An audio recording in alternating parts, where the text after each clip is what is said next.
talented, clicky Damon Day, the new Get Out Deck guy. Say hello, Damon. Clicky? That's one I haven't heard.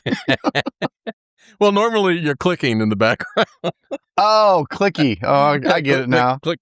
That gets all edited out of the podcast, so nobody gets to appreciate it. But well, at least today we're in our offices with our mics, and it's a semi-professional setting versus last week where we were Sonic in a Sonic drive-through eating breakfast burritos on an iPhone doing our podcast in North Carolina. Yeah, my favorite part was not just the poor audio quality of that last one, but the fact that you and I took turns talking because we were eating. Yeah. Here's Damon talking. Nom, nom, nom, nom, nom, nom, nom, nom. I was hungry, man. No, that was me. I was trying to scarf down my burger while you were talking. Oh, and then I don't know what you were doing with the wrapper, but yeah. I think half the show was you going, like, we got it. It's balled up, Steve. Put it back. And bitching about my small fries. Yeah. Those were some small fries. That's shrinkflation. Yeah. Dude, you took my joke. I was just trying to say shrinkflation. Yeah. What's coming on? That's going on? It. Everything is against us, Steve. So we've got some stories picked out. I write the stories, Damon picks them out. That's how this works. And I got the hardest job. Yeah. Okay. I beg to disagree, but there have been a bunch this week. Actually, you have picked out 4 or 5, and I think the number one thing that I want people to understand if they're listening right now is don't feel guilty about your financial situation. And don't judge others about theirs. So, in one of my other lives that I live, I'm an Amazon seller. And so what I notice right now is suppliers purchase goods that they're trying to resell at a time when the economy was doing much better. And now they're stuck trying to ask for prices that the market can't afford. And so it's the same sort of thing for people. You made decisions when you bought a house or you bought a car, leased a car, whatever, that can no longer be supported by what the economy is today. And you absolutely should not feel guilty about that. That is not a moral failure. I've always used the example, if a farmer plants his farm and it doesn't rain, and he goes bankrupt as a result, is he a failure for that? It just didn't rain. Yeah. Yeah. And I think for us, it's, we think about this crap every day, right? So for us, there's not a lot of emotion in it. We just see the forest through the trees and we see what's going on and we see this is what people need to do right now. This is logical. This makes sense. But for a lot of people listening to this, they haven't been thinking about this stuff for months and years and things like that. Yeah, they're taking it personal. There's a lot of emotion involved in it. And it's like, but I really, like that car. And what would I do without that car? And, I have conversations on the daily when I'm talking about, settling debts for people or bankruptcy or whatever. Like, hey, we just got to rip the Band-Aid off. We just got to get a reset. We got to get out of this debt. And we'll have conversations about, well, what about my credit score?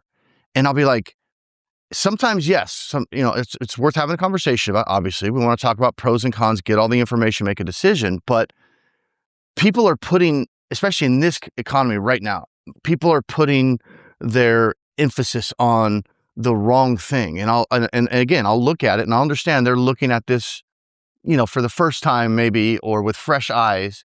But what I'm looking at is somebody $100,000 in debt, can't keep up, thousands of dollars a month, going out the door, getting deeper and deeper in debt, just trying to service this, no retirement, no savings, but they're worried about the credit score. And I'm just like, who the fuck cares? Yeah, I know, really. But I understand, like, this is because I've been in it. Like, this is just more logical, right? And this is new. And it's just, oh my gosh, it's that emotional pressure of that. But, we're at a point now where most people, with this economy and what's going on and what's going to come, It's not just going to get better. You're not going to wake up tomorrow and, oh, all the prices dropped 50% and it went back to what it was 3 years ago. It's not going to happen, right? This is like the new normal.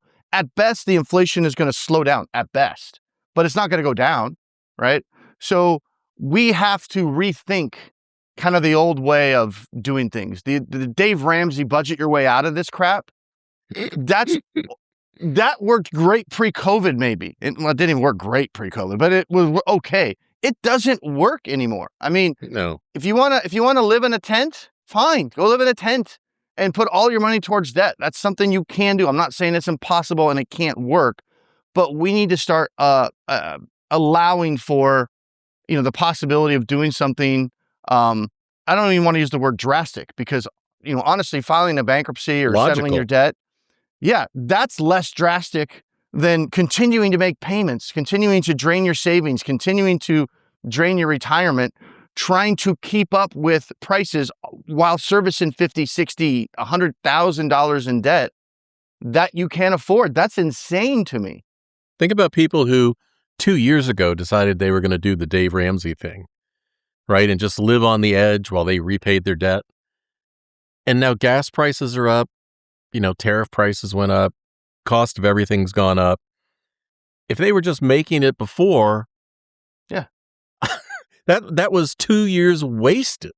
Yeah, so you sit down 2 years ago and you do your budget, right? And you go, okay, we're gonna do this. We got 5 years. We're gonna snowball this thing. And like you said, you get your budget to where it's like, okay, hopefully you built a little cushion into that, couple $100 a month for savings, blah blah blah. What the hell does that budget look like today? Right? There's no way it works. You're way upside down on that budget you created for your 4 to 5 year debt repayment plan. Within a year was completely obsolete and wouldn't work anymore. So all of those people failed on that plan unless they sat down every 6 months and dramatically kept cutting that budget. That was already tight. It's not going to work. And a lot of people think, oh, bankruptcy is scary. It's drastic. Settlement is missing payments. That's drastic. That's extreme. And if you guys spend as much time thinking about this crap as Steve and I do, it would be so clear to you that ripping the Band-Aid off and just getting rid of the debt, forget about the credit score for the short term, that is so much less extreme and less drastic than trying to pay it off within the reality that we're currently living right now. It just doesn't, the math doesn't math anymore. I can imagine, let me see if I can get this metaphor correct in my head. I can imagine people standing at the front lines of a battle going, we're going to plan to win in 5 years, right? But they're storming the castle right now. Yeah. People need to live in internet time.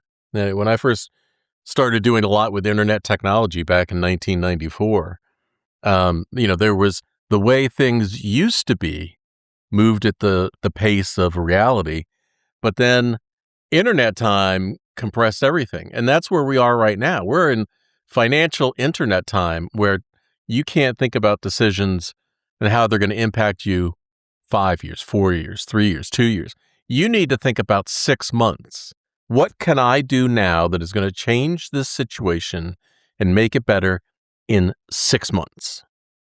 Yeah. Yeah, we're not in internet time, bro. We're in AI time. Absolutely.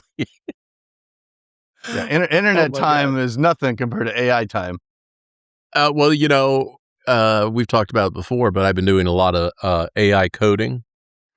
And yesterday, I was curious, of all the code that I've written in the last 3 months, it's 131,000 lines of code. I could never have done that, by myself, but that is how fast AI has worked to create that much code.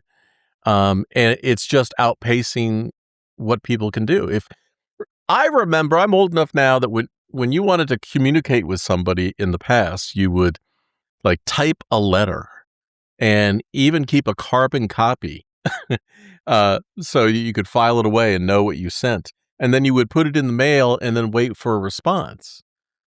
Today, you get frustrated if you send an email and you don't get a response in 5 minutes. Yeah. Yeah, for sure. So when you were telling me about a conversation or somebody you talked to this week that owns a consignment or thrift store or something. Yeah. And I think that what you said was really telling because you had mentioned that they said that their customers had really changed over the last couple of years and more middle-class people were coming in. Yeah, he was saying he has definitely noticed a difference in the type of people that were shopping at his store over the last few years. Right, it's a consignment store, secondhand store, furniture, lamps, clothes, things like that, right? And because of the middle class getting squeezed out, people that would traditionally be going to Target or whatever are now going, I can't really, afford that. It's not in the budget. And they're shopping at, consignment stores and things like that. But he's saying even lately, not even those people are coming in. Like things are getting so tight that his sales are down. And so when the sales of the consignment stores are down, we're going down, marching down this timeline and things are getting really tight. So let me start shopping at the consignment store. And now people are at a point where like, we're not shopping at all. We don't have extra money for home furnishings. Forget firsthand, and we don't even have the money for the secondhand home furnishings. We're just not going to do anything right now. Yeah. We're trying to eat, which segues into this first article. We were talking about wholesale inflation just hit 6%. And people are going, well, what is it? People get numb to this stuff by this point, right? Like, what does that even mean, Steve? They just have to go to the store and, buy what they want to buy. And this is the split in the economy right now.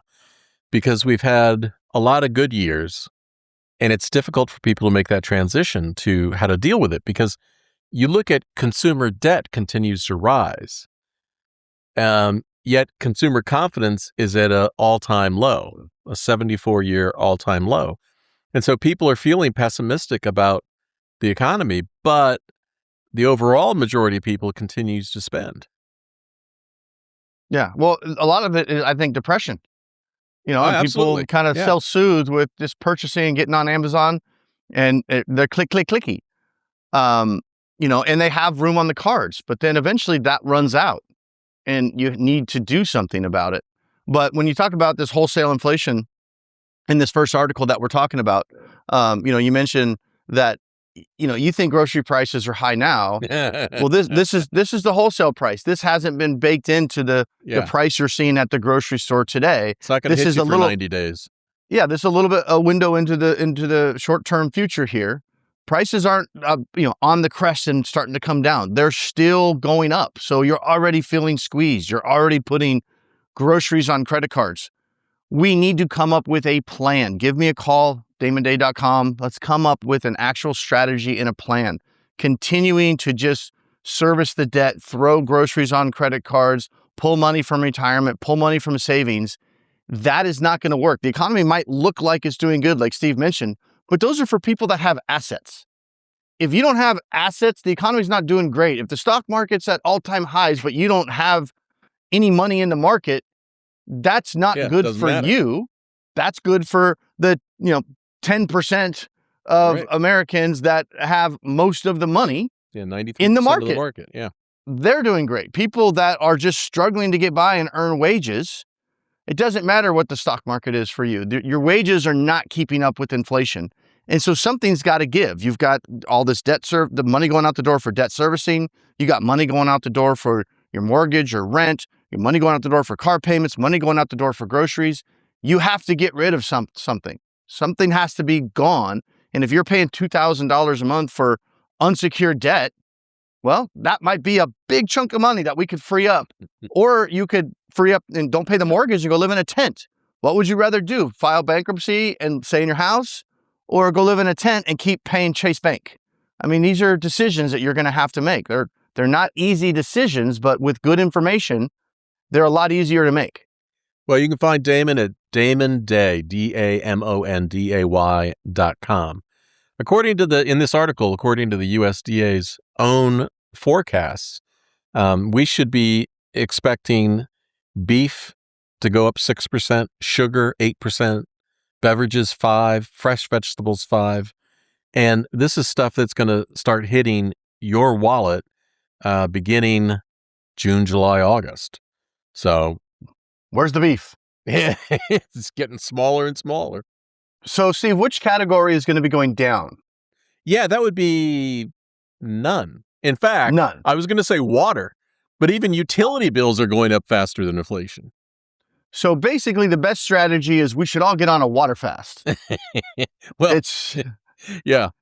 Well, but yeah. My new Dave Ramsey plan is every month I'm going to start with a 10-day water fast, and that'll save me $300 a month. sounds like a great plan, Damon. Hey, dropping weight and getting healthy. 10 days kind of extreme. Maybe start with a 3-day and see how you do. Well, it's interesting that the number one reason why people are filing foreclosure now at higher and higher rates is not because of the mortgage. So you planned that mortgage 5 or 10 years ago, right? You could afford the mortgage payment. Everything was great. That is not why people are losing their homes today. The reason is because utility rates and insurance have exceeded inflation. Yeah. And you look at what used to be the middle class and how much wages are rising for that, even upper middle class. It's not keeping up with all of this inflation that we're talking about. So people are sliding further and further behind. So there are people today that I guarantee you are absolutely not listening to what we're saying right now because they're still feeling very confident and they're not feeling any sort of pressure. Yeah. But the people who are listening to us right now are people that either want to do better, want to learn more, want to be wiser about their finances, or are feeling that unbelievably, ungodly, terrible financial pressure and that panic and fear and shame. And those are the people that we can directly improve their lives today. Yeah. And even if you're not feeling that pressure, I don't want to say there's no downside, but there's very little downside to cutting the fat, getting rid of the debt, getting rid of the money that just evaporates every month, servicing debt. Don't wait till your house is getting foreclosed on. I wonder how many people that are getting foreclosed on right now are still fairly current on their credit card payments. Oh, I know. Makes no sense. And their personal loans, right? And it was like, so we're now losing our house because we didn't make what seemed like the hard choice. And I've said this before, but continuing to make the payments on debt that you can't afford when your budget is broken is riskier strategy. It's a scarier path than filing for bankruptcy. People are so afraid of bankruptcy, and I think it's the word. I think bankruptcy just needs a rebranding, where we just start calling it strategic deleveraging, like the smart companies do. The businesses do, yeah. Yeah, just call it fresh start. Everybody would line up for the fresh start program. Nobody wants to line up for the bankruptcy. It's the same thing. We're just going to call it something different. But filing for bankruptcy or, settling the debt or just, I don't care what kind of a plan you come up with. Well, I do care, but coming up with a smart plan to get out of the debt is less risky, less stressful than just continuing to pay it because it seems like, and I'm doing air quotes, the right thing to do or the easy decision. Continuing to pay it when you can't afford it is the hardest, most expensive choice. And by default, that's where everybody goes. So that's why what I try to shake out of them. It's like, dude, the status quo, making the payments, that's not the easy, good choice. It might seem like it because everybody's happy with you because you're making the payments every month. Down the road, that's all. Yeah, exactly. Everybody's happy with you except your family because they're going broke. Well, the problem is the basket of options, as I like to call it. So 6 months before you hit the wall, you got all sorts of options. You got things you might like, things that you can think about. But you get down to the week before everything hits the wall, you have no options. What I mean by that is the number of times that people have called me, my house is getting foreclosed on. When? Tomorrow. Yeah, what can you do? Well, I wish you luck. Well, your only option at that point would be to call a bankruptcy attorney and hope they can drop everything they're doing and file an emergency motion to stop the auction or sale or whatever is about to go on. But do not wait until a week before your house is supposed to get sold to reach out and figure out if there's a way you can save it. And sometimes you might not want to save it. You might be in a position where you're going to be better off without it anyway. Yeah. It just depends. But I've seen people going into foreclosure, they a couple $100,000 in equity in that house. I know. And they just, the paralysis of analysis, of the fear of doing something different, and all of a sudden the house about to get foreclosed on, and they just lost a couple $100,000 in equity because they didn't make what seemed to be a hard choice 6 months before. And they just didn't do anything and just let it go. Sadly, I have seen those cases as well. And 6 months earlier, when, I would talk to somebody like that, they would be like, oh, okay. Pam just texted me. She made egg drop soup for lunch. So I'm all for that.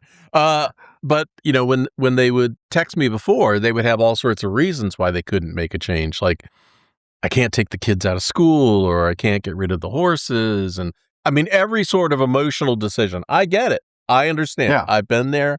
I totally understand.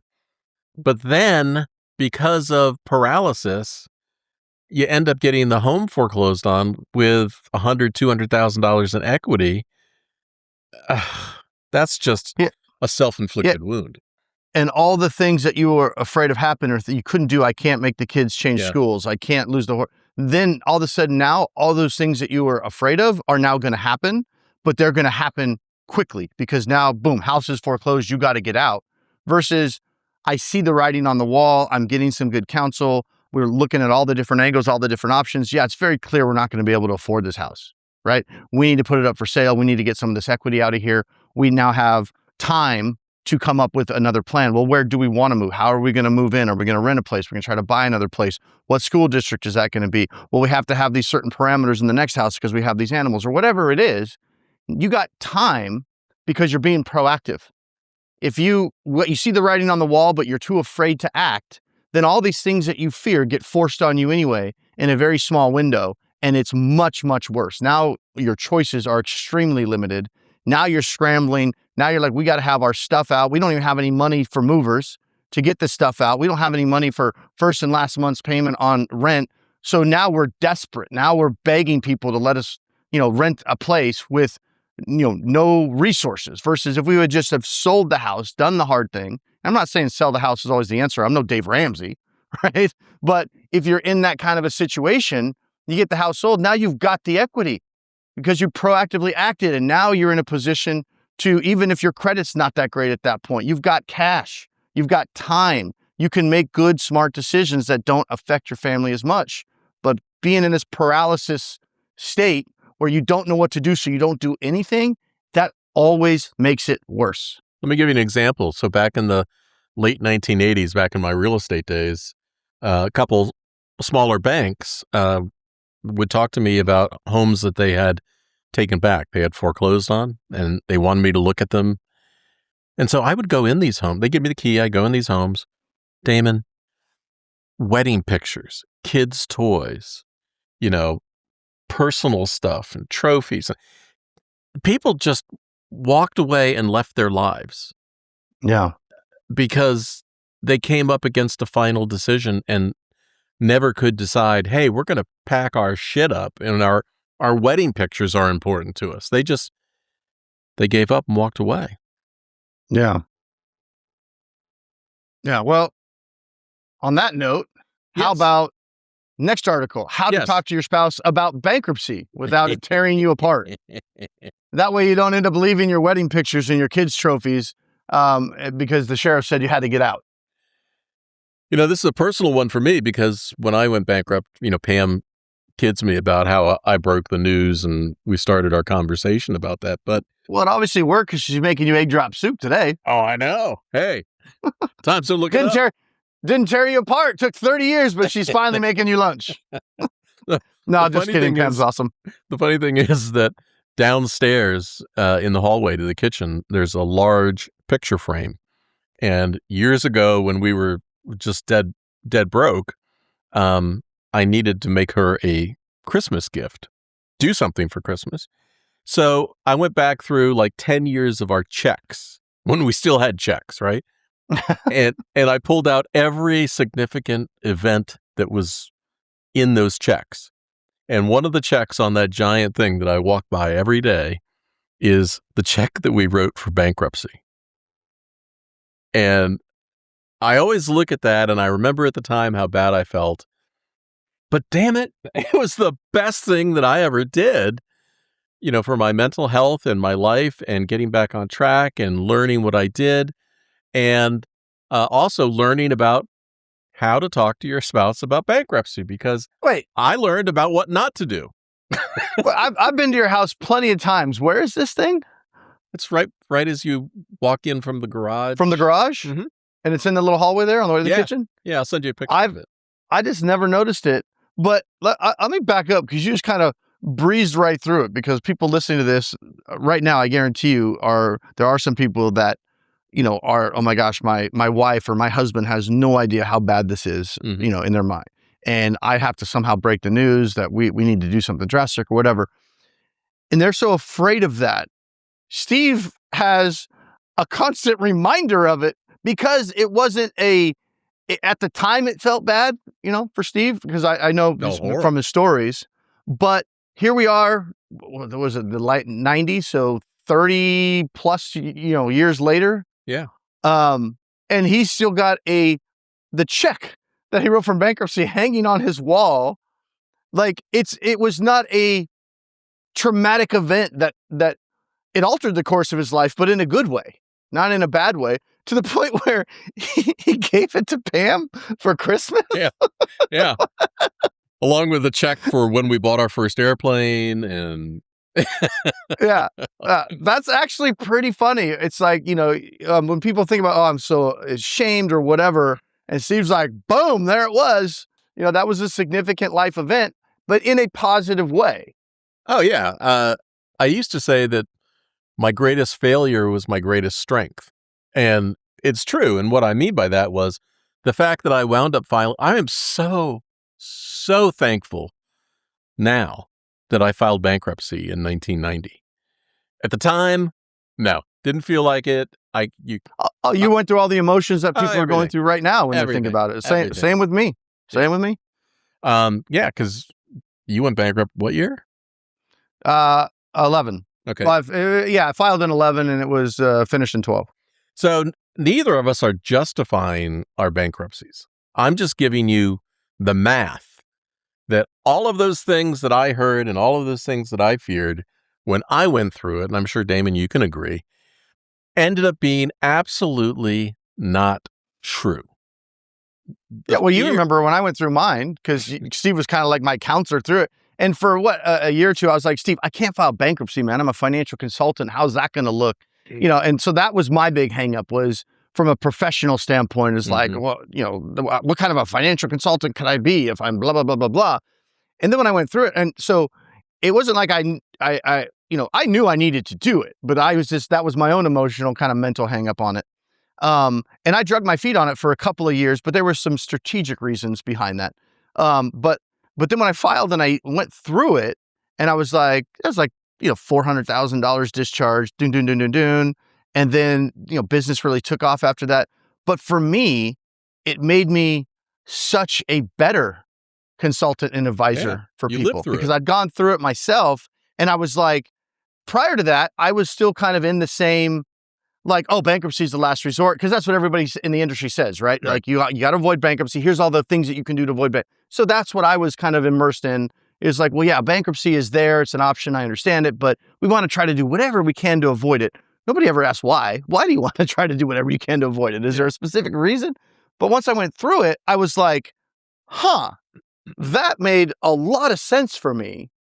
And it really did change how I advised clients after that. And then I was able to also share my story, which helped a lot too, with people that are going through, like, well, you don't understand because well, actually I do understand. And here's why I understand it. And here's what it did for me. Yeah. And so it was actually this huge, what I thought was going to be a big negative from a business standpoint, for my, professional career here, actually turned out to be a huge positive. Yeah. Not only that I could help my clients a lot better moving forward, but I was able to share that story Obviously we're open about it. I'm talking about it on a podcast. I'm not like in shame, like, oh my gosh, I filed bankruptcy. Don't let anybody know about that. I hope they don't find out. No, it's like, yeah, I did. And here's the reasons why I did it. And here's why it made sense. And here's what happened. And here's what my life has looked like after. And what so many people are afraid of is this, my credit score is going to be horrible for 10 years, right?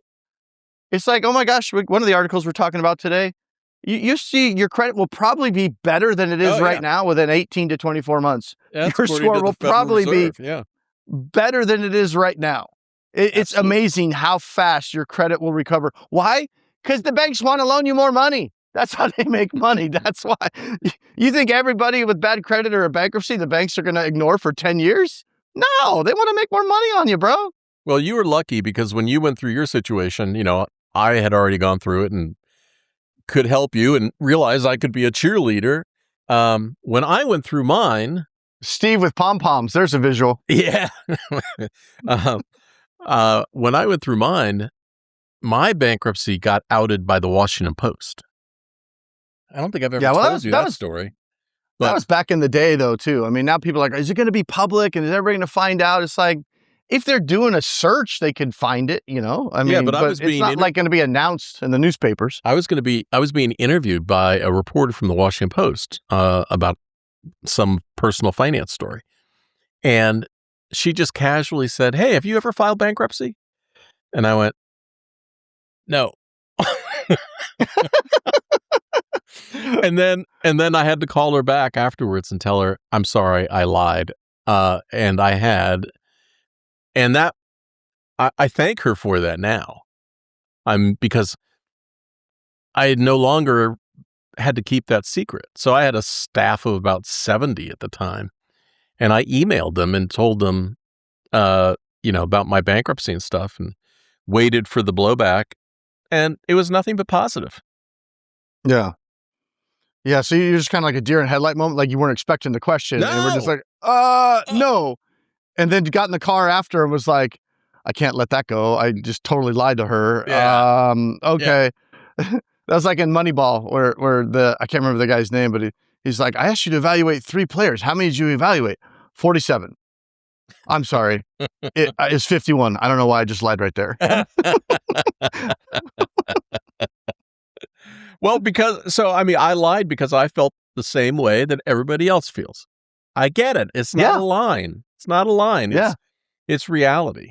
And so when you're talking to your spouse about bankruptcy, the thing that I have learned over the years in helping, I don't know how many tens of thousands of people, is you have to come up with a plan, and you have to address the fears, share the problem, sit down, do the math together. Things are going to get a little frosty, for a moment, but it's always better to come with a plan, like talking to Damon, and deciding a path forward. Damon, there have been so many conversations I bet you've had with somebody who then gets their spouse on the phone. Mm-hmm. And what are those conversations like? Actually, they usually go surprisingly well. If as long as the spouse is willing to get on the phone, that's what I've found. I've had lots of situations where I would ask if they would bring the spouse on the phone, even not just for that specific call, but hey, in the future, next call we get on, be good, schedule it when your spouse is available. That way we can all be on the same page. And I have some where it's like, he or she, they don't want to talk to you, right? They don't want to hear what I have to say. It is what it is. And then I have others where it's like, yeah, they're on board, they're 100%. It was kind of when they found out the news, obviously before they got on the phone with me, they knew, who I was and what I was trying to help them do. But oftentimes they rallied, right? And it's like, okay, well, it is what it is. Now I know, I'm not super happy about it, but okay, how are we going to fix it? And then oftentimes the spouses that were like kind of left in the dark and then they get brought in, they're kind of more like, okay, let's take charge of this. Let's get this figured out. Let's make some decisions and let's get this fixed and let's move forward. Right.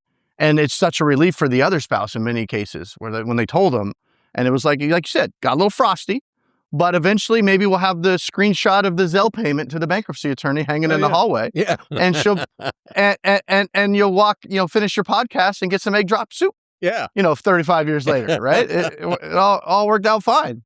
And for those of you that are new here or just maybe forgot, with these articles that we're talking about, these articles can all be found on the getoutofdebt.org website. The articles themselves go into a lot more detail. But if any of these topics that we're talking about are hitting home for you and you'd like to go do a deeper dive on some of this stuff, you just go to getoutofdebt.org. And at the top, as I learned, I don't know, 1 or 2 podcasts ago, there's a little green bar and it says latest posts.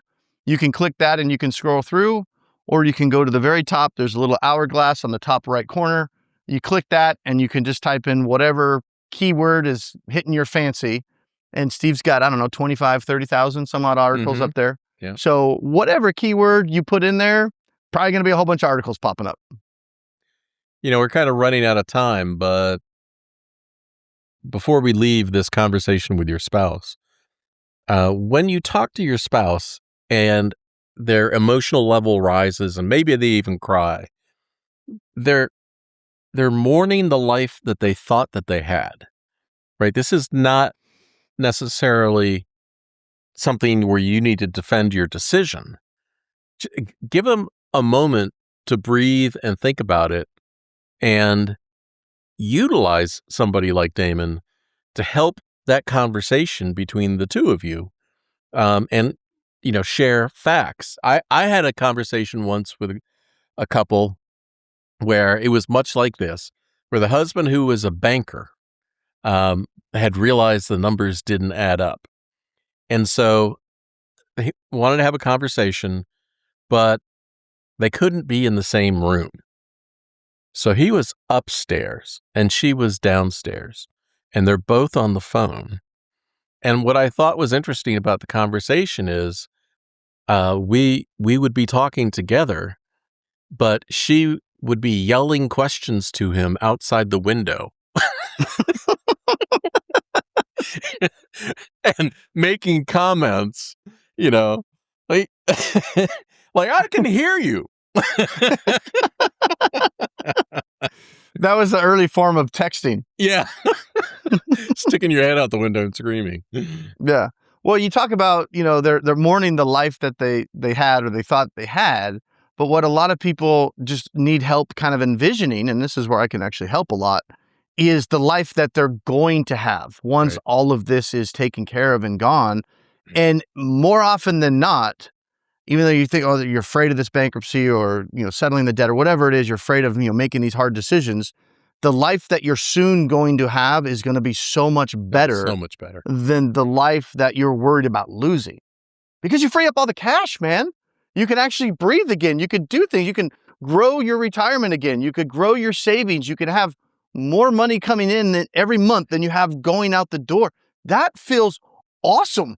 And it feels way more awesome than 800 credit score. Like, who the F cares about a credit score if you got so much debt? I have this conversation on the daily. What kind of loan are you trying to get right now? Well, I can't get a loan. Nobody loan me any money. No shit. So what do you care about your credit score right now? Like, you're already in the muck, man. You owe $100,000. You're maxed out. Nobody's loaning you any more money. Who cares about some number on a screen when we can do something to get rid of this debt?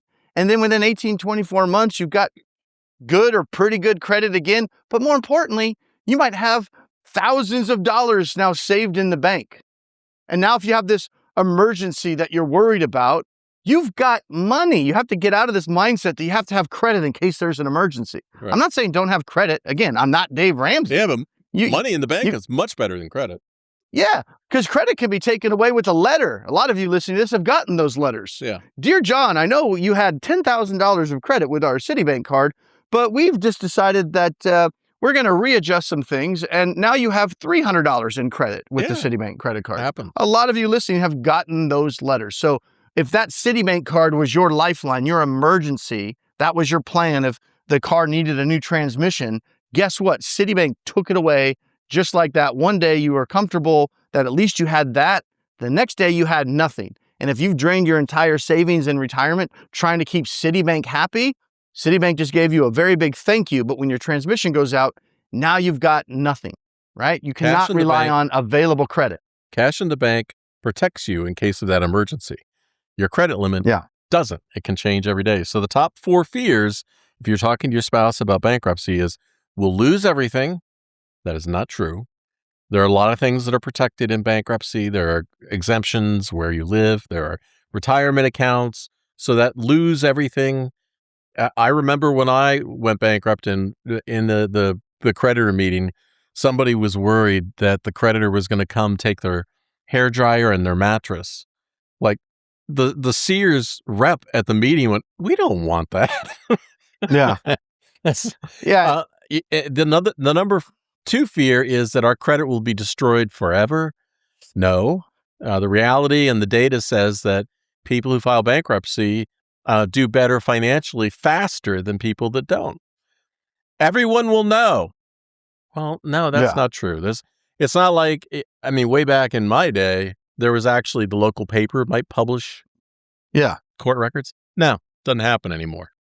Yeah. Well, the paper would have to be too thick if all the bankruptcies got published. Yeah, they're really accelerating. And the number one thing, is that where you're going?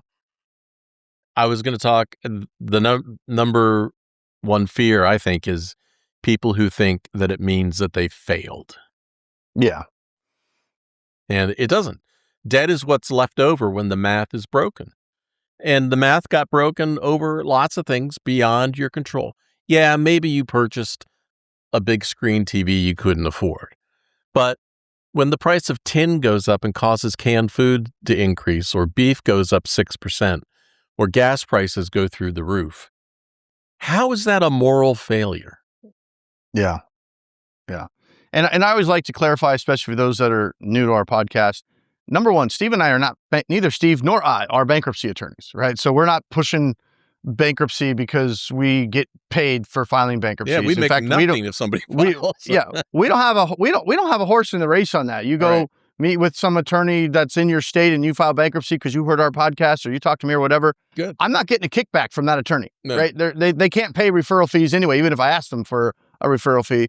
Bankruptcy attorneys are not allowed to pay referral fees. So the other thing is, we're not saying, I like to always clarify this, we're not saying bankruptcy is always the answer. If you have debt, you file bankruptcy. That's not what we're saying.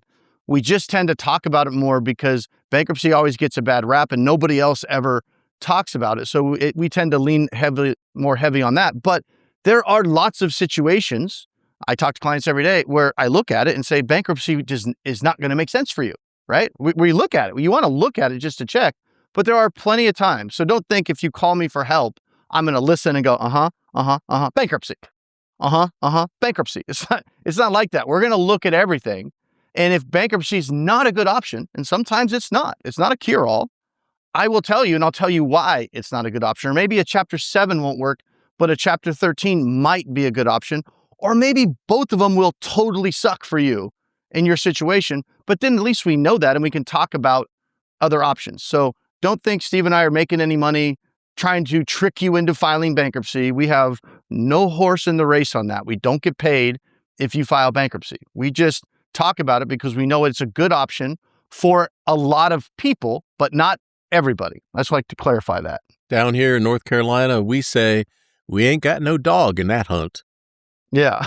You say it just like that. Just like that. Yeah. Well, bless your heart. Yeah. And I know we're getting short on time, but I did want to bring up this article because this is one of my big, I don't know if pet peeve is a strong enough word, but this article is, if you're on Social Security, if you're retired, fixed income, and you're getting pitched debt settlement by a debt settlement company, that pisses me the fuck off. Well, this is an actual, on the getoutdebt.org site. So I've got the Ask Steve, right? My AI bot that's been trained on 30 years of my experience. And this 87-year-old guy came in and said that he had been paying this debt settlement company for 2 years, and he was having problems paying for groceries. Yeah. I need to change one of the response prompts to just go, what the fuck? Well, but again, if you're 87, it's a different generation, man, right? Yeah. You came from and so these debt settlement salespeople will feed onto that. Like, oh yeah, you can't file bankruptcy. You can't do that. Again, debt settlement, has a place, right? Settlement makes a lot of sense in some situations. But the problem I have with these debt settlement companies they're not there to help you figure out if it makes sense. They're there to sell you debt settlement. They're always going to say debt settlement makes more sense than everything. Yeah. That's their job. That's how they make their commission. Yeah. That's what they get paid for. If you're 87 on Social Security, no assets, you could be very likely judgment proof. If you're on a fixed income and you're struggling to cover your rent and pay food, you should not be sending $400, $500 a month, $600 to a debt settlement company who's like, we're going to settle your unsecured consumer debt, especially when you're judgment proof, over the next 4 years, and giving up a big chunk of your money when you could be using that to eat or enjoy the time you have left, right? We don't all live forever. We got one shot at this. We don't need to be sending hundreds of dollars a month to pay off debt that can A, just get wiped out into bankruptcy for a few $1,000s, or B, you might be able to tell the creditors to go pound sand if you don't want to actually file bankruptcy. If you're judgment proof, you don't have to pay any of it back. In fact, there's a great organization that Steve and I often refer people to called HELPS. HELPS. Yeah, it's for senior citizens. Helpsishere.org. Yeah, it's for senior citizens that are in debt and can't afford it, right? And they'll go in if you, for whatever reason you don't want to file bankruptcy or you don't file bankruptcy. It's a very low cost, or sometimes do they do it sometimes free, Steve, or is it like $5 a month? It could be free, could be a couple bucks a month, but they essentially it's a firm that helps senior citizens, essentially protects you from creditors or lets them know, hey, they're judgment proof. There's really nothing you can do. You might as well just leave them alone, kind of a thing. But you don't have to be spending $400 or $500 a month on a very low fixed Social Security income. But damn it, I bet you no debt settlement salesperson ever has said, hey, you really don't need to be hiring us. Not because they're bad people, because they don't know. They're just salespeople. They know that's their job. These are not financial advisors out there going, oh, let's sit down and let's figure out how to best solve this problem for you, John. Right. They don't do that. So, but they act like they are. Even the freaking credit counselors, the debt management plans. Oh, we're credit counselors. The hell you are. What are you counseling on? You're just pitching your credit counseling program. And I see plenty of people on Social Security also enrolled in a freaking credit counseling program that they don't need to be on. Why? Right.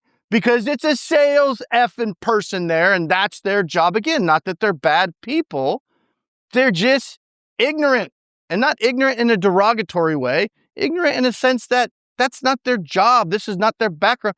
They might have been selling ADT alarm systems last month, and now they're selling debt management. And they watched a couple of training videos, maybe got hyped up on a Brian Tracy YouTube video, and they're trying to make their own rent. Yeah, and you're relying on them. That's what's going on. You're relying on them for your finances for the rest of your life.